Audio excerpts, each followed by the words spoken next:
Provoca o vizinho e fala com ele: você é agente de transformação. Eu não vou pregar, eu vou trazer apenas uma reflexão muito rápida, e eu quero ler Filipenses capítulo 2, um texto muito conhecido nosso, e muito provavelmente o texto que eu mais me encanto na Santa Bíblia, na Santa Palavra de Deus.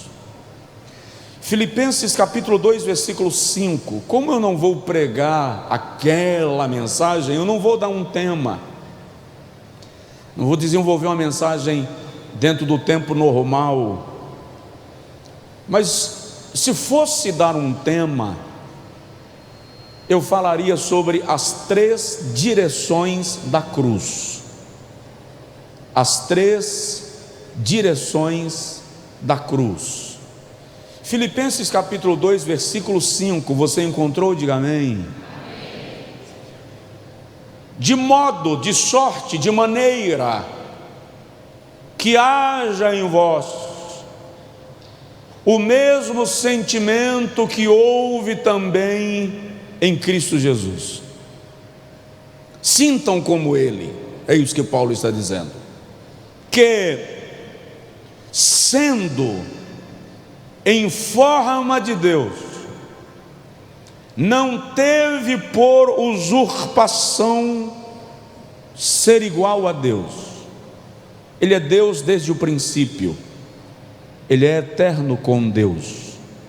No princípio era o Verbo, e o Verbo estava com Deus, e o Verbo era Deus. Jesus é Deus, Jesus é divino, é isso que Paulo está dizendo. Nicodemo diz assim: ninguém faz os sinais que tu fazes se Deus não estiver nele. Ou seja, ninguém faz os sinais que tu fazes se não for de origem divina, se não tiver a essência de Deus. Pleroma é a expressão, plenitude, Deus em sua totalidade. Então, sendo em forma de Deus, não teve por usurpação ser igual a Deus, mas esvaziou-se a si mesmo, tomando a forma de servo, fazendo-se semelhante aos homens. Desceu, se tornou igual a nós. Hebreus 2,9 diz que ele se fez menor do que os anjos. Versículo 8: e achado na forma de homem, humilhou-se a si mesmo. Não basta ele ter descido da forma divina, da essência divina, para a forma humana. Achado na forma humana, ele ainda se esvazia mais, se torna servo, humilha-se a si mesmo, sendo obediente até à morte própria dos homens. Morte é a sentença de pecado. Então Jesus aceita sobre si a sentença do pecado, que era nossa. O imortal aceitou fazer-se mortal. Pior, Paulo acrescenta, e morte de cruz. Por que Paulo afere, potencializa essa informação, e morte de cruz? Porque a morte de cruz era a morte mais cruel que se tinha conhecimento na tirania de Roma. Ela era reservada para os perturbadores da paz social, para os rebeldes de Roma, para os piratas e marginalizados. Por isso que Paulo diz, e morte de cruz. Por isso também, aqui Paulo muda o tom. Se isso aqui fosse um louvor, eu diria que aqui está o refrão. Pelo que também Deus o exaltou soberanamente, acima de tudo, acima de todos, e lhe deu o nome que está acima de todo nome, para que ao nome de Jesus se dobre todo o joelho dos que estão nos céus. Dos que estão nos céus, orâneos, mesorâneos e eporâneos, céu atmosférico, essa abóbada azul, o céu planetário, que existem milhões e bilhões e trilhões de estrelas, planetas imundos, e Uranus, eporâneos, o céu dos céus, o lugar da morada do Altíssimo. Ele diz: todo joelho se dobrará, não apenas no céu, mas nos céus. Ou seja, no mundo dos homens, nos mundos que foram criados, e no mundo de Deus, todo joelho se dobrará, e toda língua confessará que Jesus Cristo é o Senhor, para a glória de Deus Pai. Você não deu glória a Deus, você não aplaudiu, você não abriu a boca, você não disse aleluia.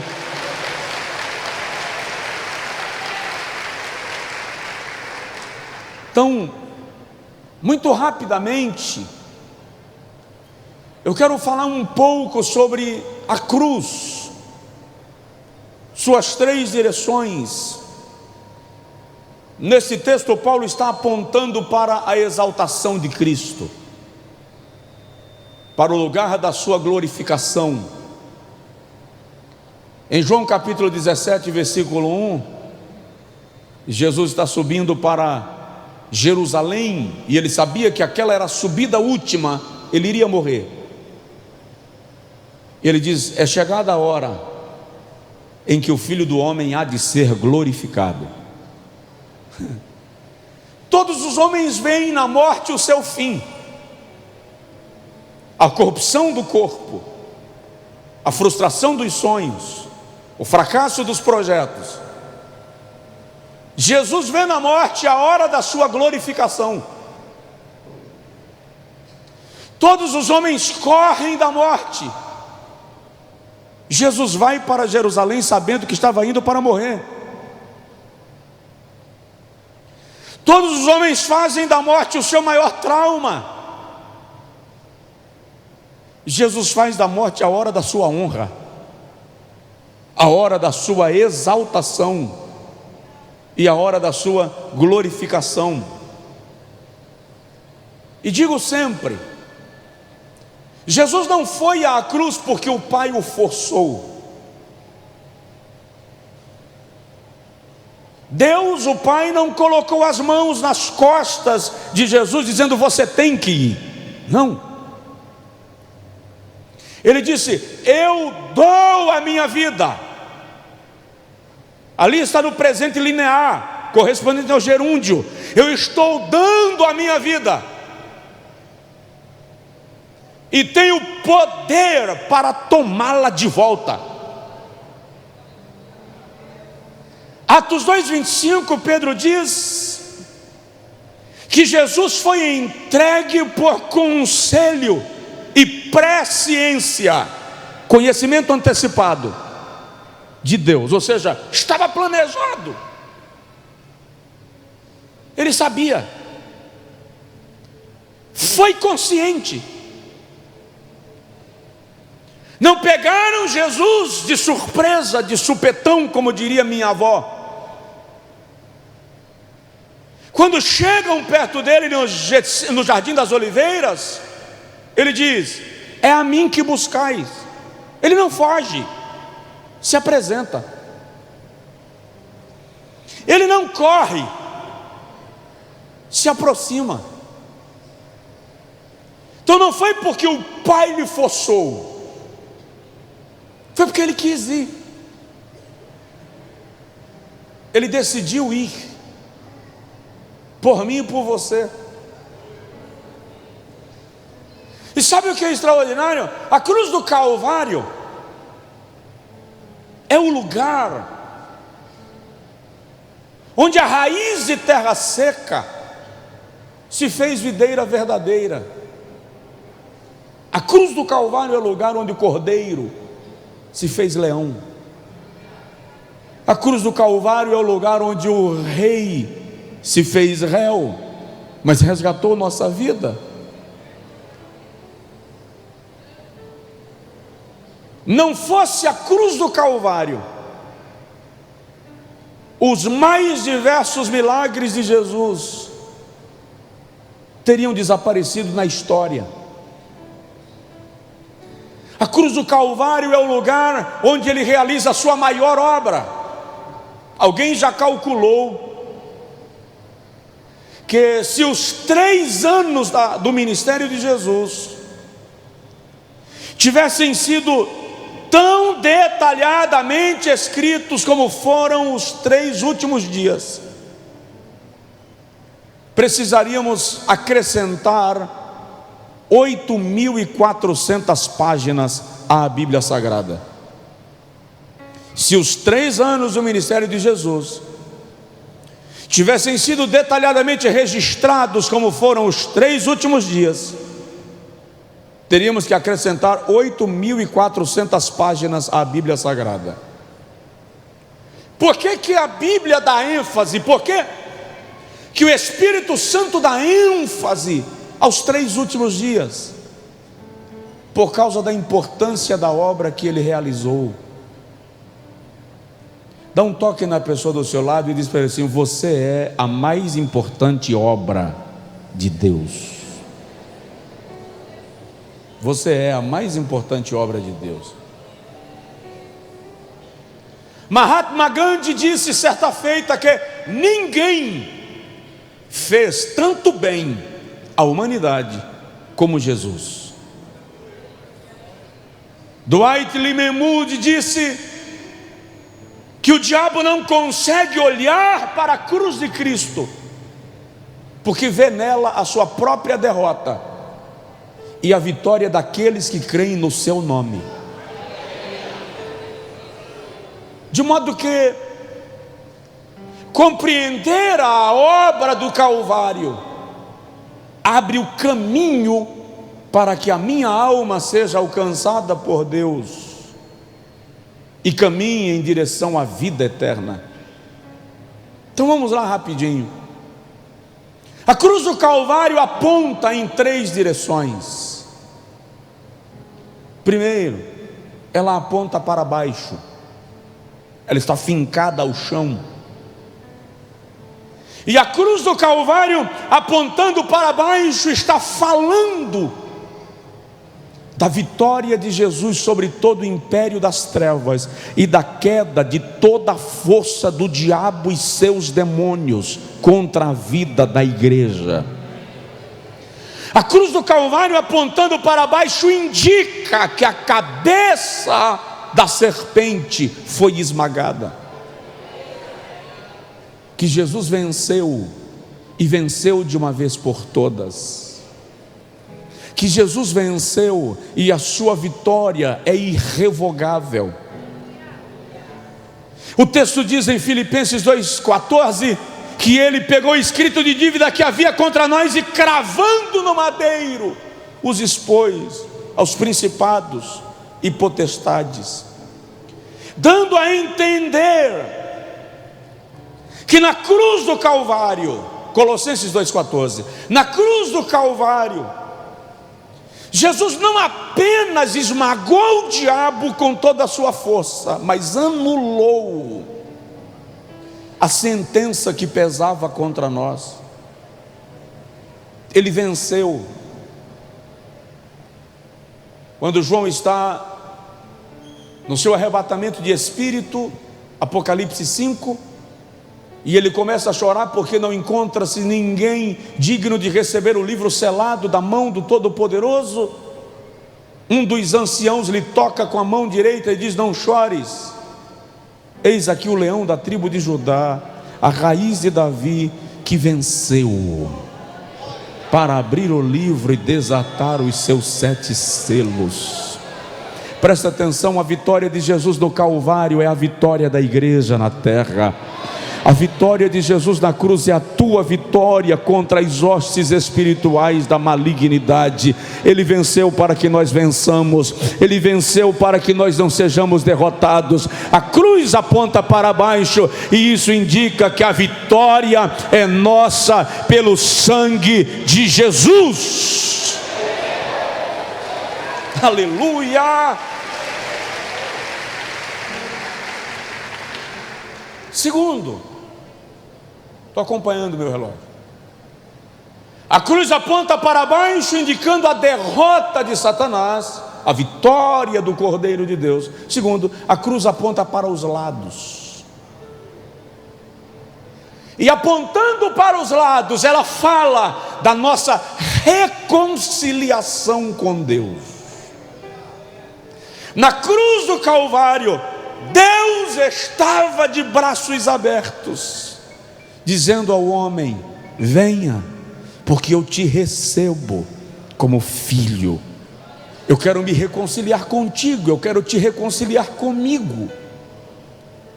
Quando Deus cria o homem, Ele o criou à sua imagem e semelhança.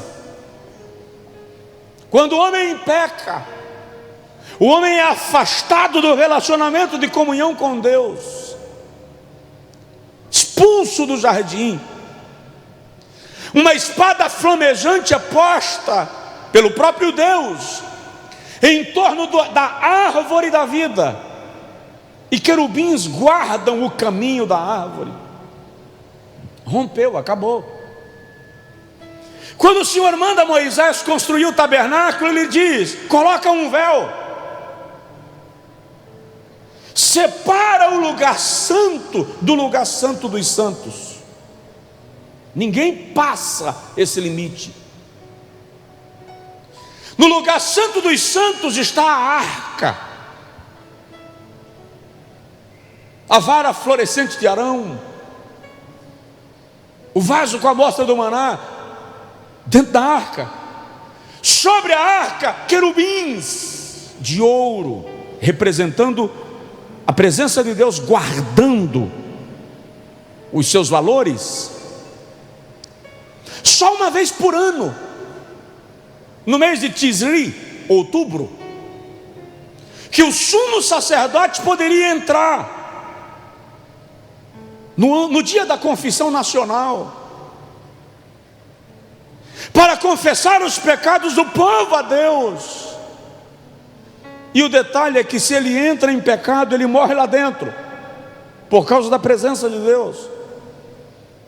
Não há acesso, não há comunhão. Quando Jesus morre, quando Jesus está no Calvário, e Jesus diz assim: Pai, em tuas mãos entrego o meu espírito. A terra tremeu. Por que a terra tremeu? Lê o Salmo 18. O texto diz que quando Jesus, lá no Salmo 18, é profético, é um salmo messiânico. Quando Jesus está morrendo, Deus o Pai, eu vou usar uma linguagem humana, tá? Até porque eu não posso usar uma divina.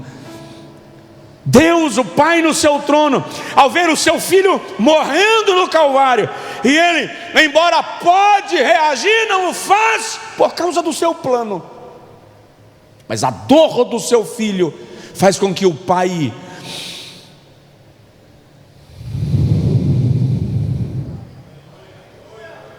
das suas entranhas saíram fumaça, e do seu interior fogo abrasador. Está no Salmo 18. E ele levanta-se do seu trono, e diz o Salmo 18, que ele montou num querubim. O Todo-Poderoso não aguenta ficar no trono, chama um querubim, ele monta num querubim e voa sobre as asas do vento, ou seja, circula o universo, sobre as 4 regiões do universo, ele dá uma circulada, e é quando ele passa na frente do sol, é quando o Criador passa na frente do sol, que o sol diz: não posso brilhar com o meu Criador na minha frente, e o sol faz continência, apaga a sua luz, e quando ele cerca o universo, a terra terra não aguenta e treme.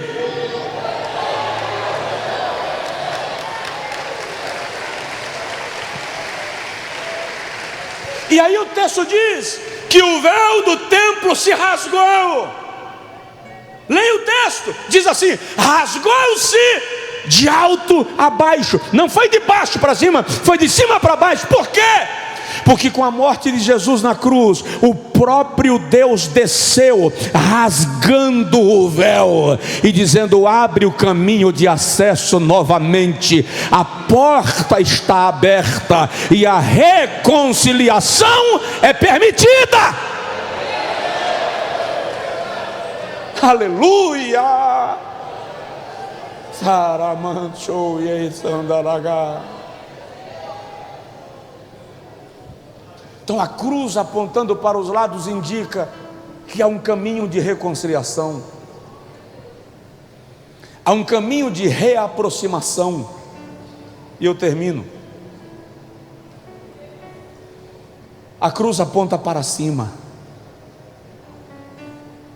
apontando para baixo ela fala da derrota do diabo, apontando para os lados ela fala da nossa reconciliação com Deus, apontando para cima ela fala da nossa glorificação com Cristo. A morte de Jesus nos dá esperança da glória. Olha que coisa linda. Deus apareceu a Israel na glória em algumas ocasiões. Não vou dar detalhes, eu disse que seria breve. Deus aparece a Israel em glória no monte, na arca, na tenda da revelação, no rosto de Moisés. A glória aparece na nuvem. Mas apesar da glória, Israel é rebelde, Israel peca, Israel teima, Israel cai na idolatria, Israel se esquece de Deus, Israel se afasta de Deus, apesar da glória. Aí um dia, e eu recebo muito esse texto para pregar, Ezequiel 10:4. Diz assim: a casa se encheu da glória do Senhor. Sempre eu recebo esse texto como tema de congresso. E eu estimulo muito os irmãos, quando for escolher um versículo para dar tema a um congresso, leia o contexto, para você não esperar uma abordagem e o texto bíblico ou o contexto bíblico está apontando para algo que não tem nada a ver com o que você pensou.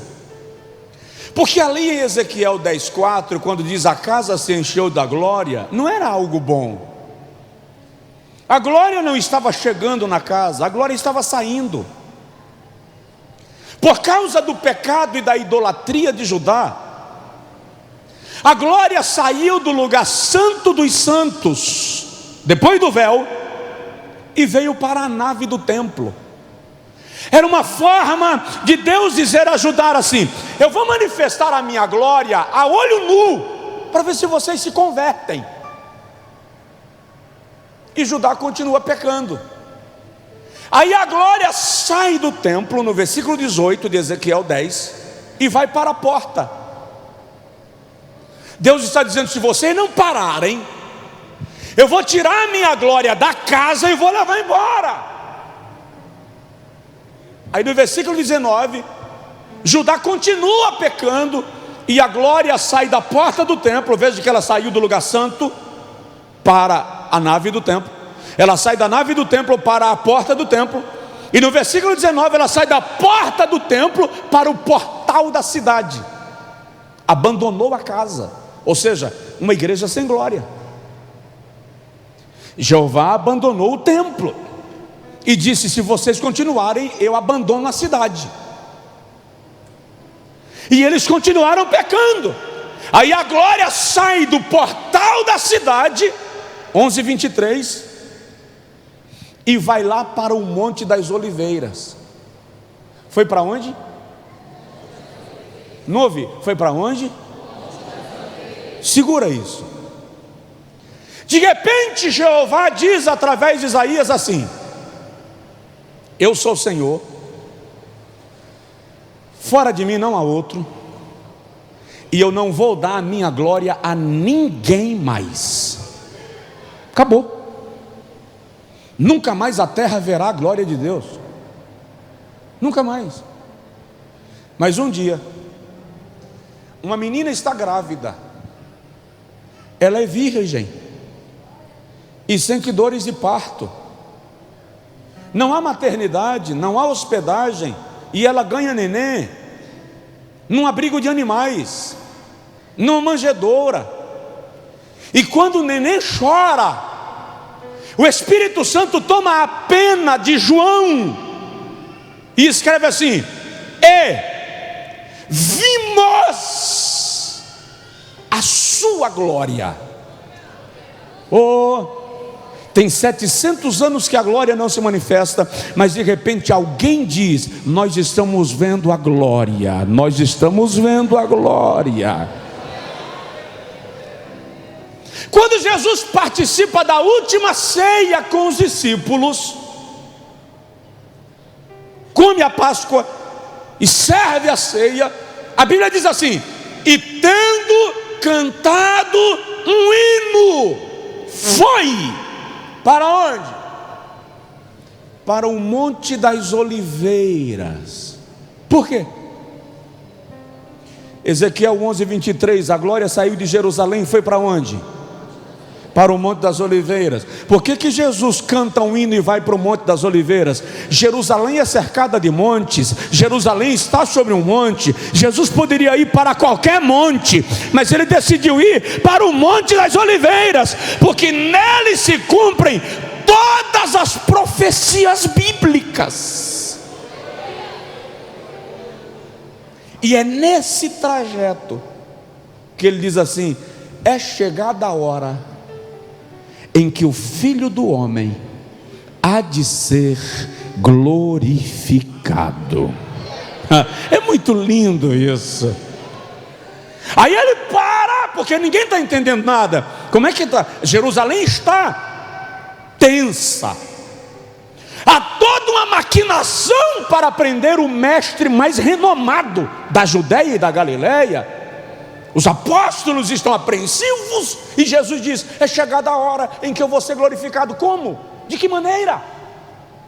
Aí ele para, subindo o monte, e faz uma oração. João 17:5: Pai, me glorifica. Sabe aquela glória que eu tinha contigo antes da fundação do mundo? Aquela glória que eu tinha contigo na eternidade? Sim, isso aí. Aquela glória que eu renunciei para me tornar homem? Sim, isso aí. Aquela glória que o Senhor disse que não ia dar a ninguém mais? Sim, isso aí.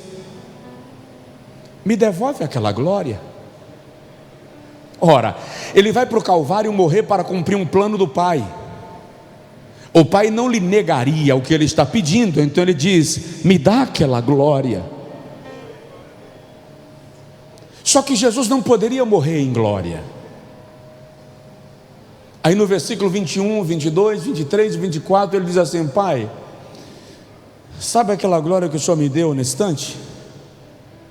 Aquela glória que o Senhor me devolveu?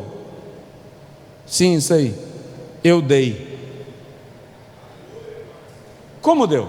Eu dei. Eu não poderia ir ao Calvário cumprir o teu propósito com a glória. Então eu distribuí a glória que o Senhor me deu. Distribuiu para quem? Distribuí para eles. Distribuí para os meus discípulos. Distribuí para a minha igreja. Distribuí para aqueles que me seguem. Eu lhes dei a minha glória. Está escrito assim: a glória que tu me deste, eu dei a eles, para que eles sejam um, como eu e o Senhor somos um. Eu neles e tu em mim, para que o mundo creia que tu me enviastes. E olha que lindo: e assim como o Senhor me enviou, eu os envio a eles. Me diz que a Bíblia não é linda. de modo que onde você chega, a glória chega com você. Você não é normal. Diz aí para a pessoa do seu lado: você não é normal. Oh, aleluia!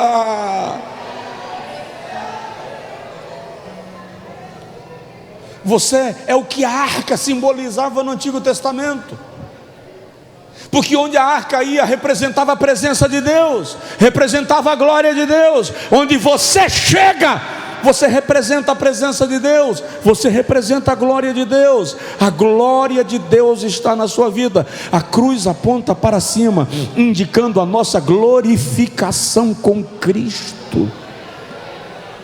Fica de pé, por favor, em nome de Jesus.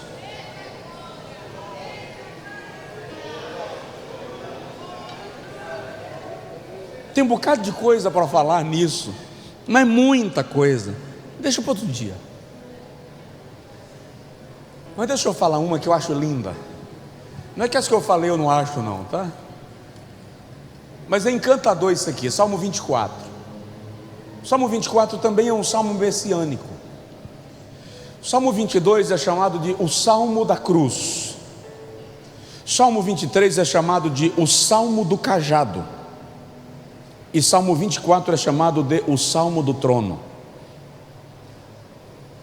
Salmo 22 é o Salmo do Cordeiro. Salmo 23 é o Salmo do Pastor. Salmo 24 é o Salmo do Rei. O Salmo 22 descreve o sofrimento de Jesus. O Salmo 23 descreve o cuidado de Jesus pelas suas ovelhas. O Salmo 24 descreve o reino, o governo e a autoridade de Jesus. E o Salmo 24, versículo 7 e 8 e o versículo 9 e 10 tem duas profecias diferentes, ou pelo menos uma profecia que se cumpre em dois tempos. O versículo 7 e 8 já se cumpriram. E os versículos 9 e 10 ainda vão se cumprir. Os versículos 7 e 8 se cumpriram quando Jesus morre, ressuscita e é assunto aos céus. Quando ele vai subindo nas nuvens, os anjos começam a cantar e dizem assim: levantai, ó portas, as vossas cabeças, levantai-vos, ó entradas eternas, para que entre o Rei da Glória. E os portais celestiais começam a se abrir. E alguém pergunta: quem é este Rei da Glória? E o coral responde: o Senhor, poderoso na batalha. Ele é o Rei da Glória. Já se cumpriu. Mas os versículos 9 e 10 ainda vão se cumprir. E quando os versículos 9 e 10 se cumprirem, eu e você estaremos lá. Ah, fala sério, só uns 10 ouviram. Eu e você estaremos lá. Veja que há uma diferença rápida, quase imperceptível. Porque os versículos 9 e 10 retratam Jesus chegando no céu novamente, mas agora com a igreja. E enquanto os portais se abrem, o coral canta e diz: levantai, ó portas, as vossas cabeças, levantai-vos, ó entradas eternas, para que entre o Rei da Glória. Até aqui igual. Aí alguém pergunta: quem é este Rei da Glória? Na primeira fase a resposta foi: o Senhor poderoso na batalha, o Senhor poderoso e forte na guerra. Mas agora, a segunda fase da profecia, a resposta diz assim: o Senhor dos exércitos. Ele é o Rei da Glória. Eu e você vamos entrar nas mansões celestiais em glória, guiados pelo Rei da Glória, para vivermos para sempre em em sua glória. Só se você crê e tem esperança, dá um glória, aplaude, louva, chora, fala em línguas, celebra, faz alguma coisa, nós estaremos na glória de Deus. Vou dar uma sacudidela de leve no seu vizinho e diz para ele: quero te ver lá.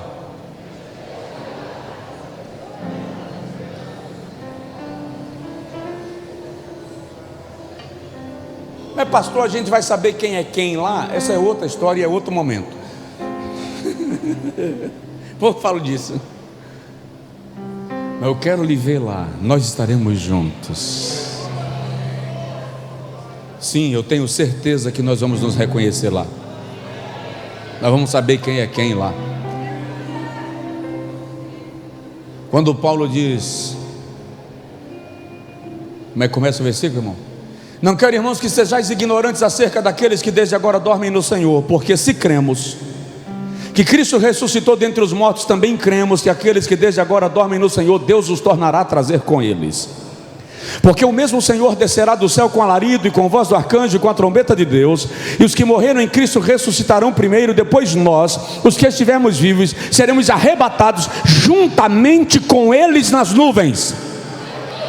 Juntamente com eles nas nuvens. Vou repetir: juntamente com eles nas nuvens. Essa expressão, juntamente com eles, indica reencontro, reaproximação, festa de reencontro. Só a festa de reencontro se eu souber com quem estou me encontrando.